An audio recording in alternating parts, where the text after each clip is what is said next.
Alam ko, nung mga nakaraang araw, mahirap, wala tayong pagkain. Walang maayos na higaan, tapos putol-putol yung tubig, yung kuryente, yung wifi, tapos yung bahay sobrang dumi. And more chances na pwede tayong ma-raid ng police. Oo. Kaya, sorry.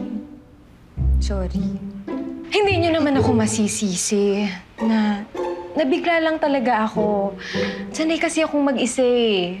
Simula nung namatay yung nanay ko, magpasensyahan niyo na naninibago ako sa presence ninyo. Ganito na lang. Simula ngayon, magiging ate niyo na ako. Mag-work ako mabuti, magsisipag ako, magsisikap ako para makapag-provide ako ng maayos sa inyo. Seryoso ka, ate?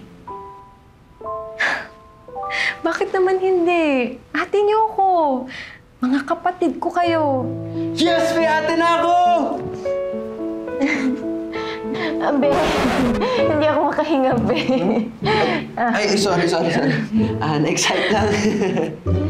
Yes, may ate na ako!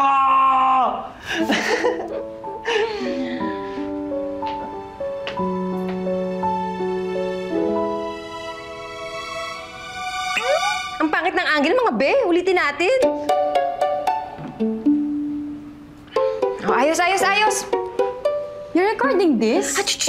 Bakit? Ayos mo ka. Ikaw gawin mo ulit yung kanina, ha?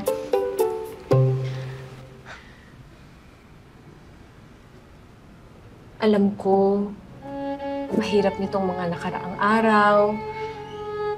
Wala tayong pagkain. Yung kuryente.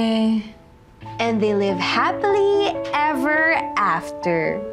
The end. Paano nagkaroon ng happily ever after to? Mathematics yan. Ano ba? Nadadaan to sa editing. Wala naman tayong fairy tale book. Edit that out. Going back, papainumin ko kayo ng gatas para maging kasing lakas niyo si ate. Okay. Sarap! I love you, ate. Ay! Arlo! Bakit naman nalasa na yan to? Basag trip ka naman! Siyempre, hindi yan gatas. Iba yung lasa niyan. Mukha ba tayo may pambili ng gatas? Arena yan! Aray na lang to? Nako. Edit that out, please. Edit.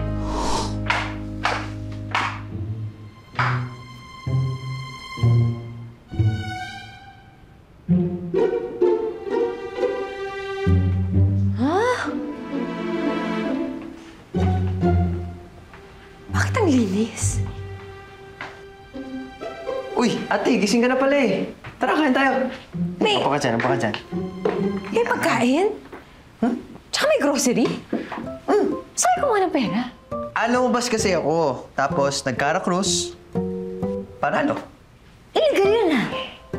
Ate, di ba nag-i-scam ka? Hindi ba mas illegal yun? Kaya na. Ako nagluto niyan. Promise. Hoy, akin yung suot mo ah. Naglaba kasi ako ng damit natin, ate. Ito. Nakikita mo to, oh. Basura mo lahat yan. Sa kwarto mo pa lang yan. Tugkit mo. Sobra. Anong meron? Ba't parang iba yung ihip ng hangin? Eh kasi ate, ayaw naming napapagod ka. Ate ka namin at mahal ka namin.